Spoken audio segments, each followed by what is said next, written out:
बिहार चुनाव में नामांकन प्रक्रिया शुरू। सीटों के ऐलान में देरी क्यों? एनडीए में सीटों का ऐलान क्यों नहीं? महागठबंधन में सीटों पर क्या पेच? बिहार विधानसभा चुनाव के पहले चरण के लिए नामांकन प्रक्रिया शुरू हो चुकी है। दरभंगा में तो बिहार विधानसभा चुनाव को लेकर जिला प्रशासन की ओर से चुनाव अधिकारियों और निर्वाचन कर्मियों का प्रशिक्षण भी शुरू हो चुका है। लेकिन सियासी दलों में सीटों के बंटवारे पर सस्पेंस बरकरार है।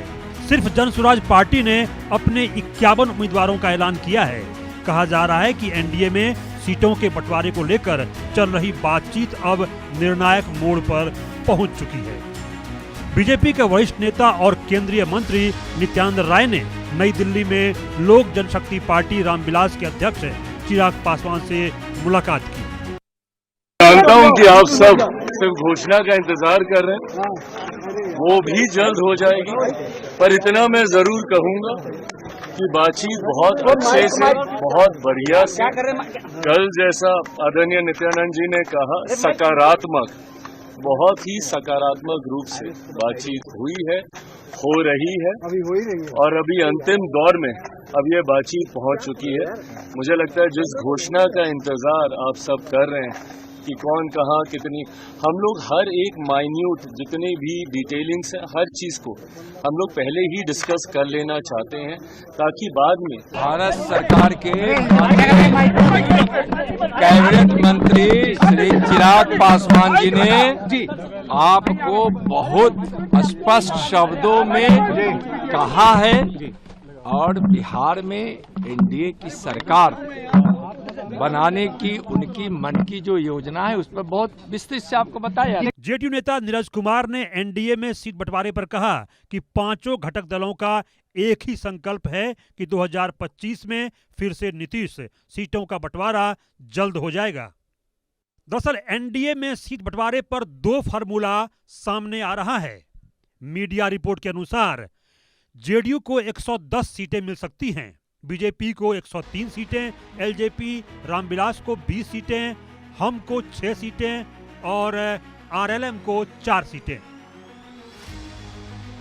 एनडीए में सीट बंटवारे के फार्मूला नंबर 2 पर कहा जा रहा है कि जेडीयू को 105 सीटें मिल सकती हैं, जबकि बीजेपी को 103 सीटें मिल सकती हैं, एलजेपी आर को 23 सीटें मिल सकती हैं, वहीं हम को 7 सीटें मिल सकती हैं, जबकि कुशवाहा की आरएलएम को 5 सीटें मिल सकती हैं।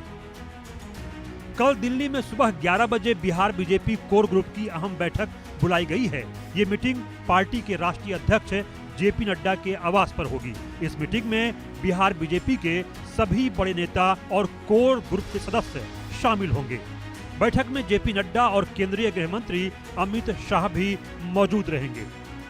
माना जा रहा है कि इस बैठक में विधानसभा चुनाव के लिए टिकट बंटवारे पर विस्तृत मंथन किया जाएगा और उसके बाद फिर सीट शेयरिंग की घोषणा हो सकती है। उधर महागठबंधन के सहयोगी दलों आरजेडी, कांग्रेस, वामपंथी दल और वीआईपी के बीच सीटों के बंटवारे को लेकर गतिरोध अब भी जारी है। वीआईपी के राष्ट्रीय अध्यक्ष मुकेश सहनी ने कहा कि महागठबंधन में सब कुछ ठीक है। साथ ही सहनी ने कहा कि अगर सामाजिक न्याय की सरकार बनानी है तो हम सभी को त्याग करना होगा, एक दूसरे का साथ देना होगा।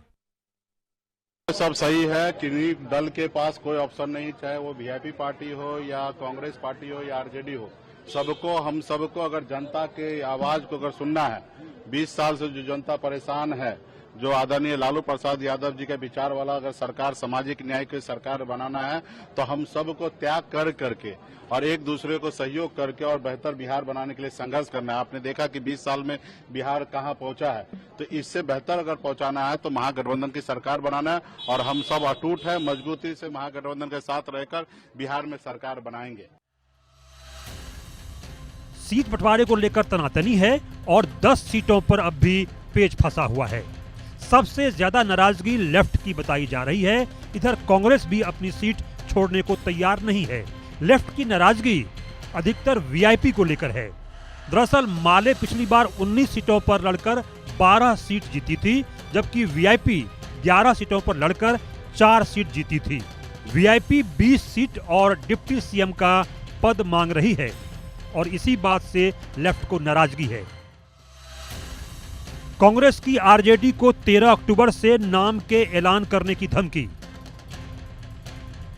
सीटों पर फंसा चुनावी रथ, सच में उलझन या हट? महागठबंधन में सीटों के ऐलान को लेकर कांग्रेस के रुख भी तीखे हैं। कांग्रेस का कहना है कि 13 अक्टूबर से वो अपने उम्मीदवारों के नामों का ऐलान करना शुरू कर सकती है।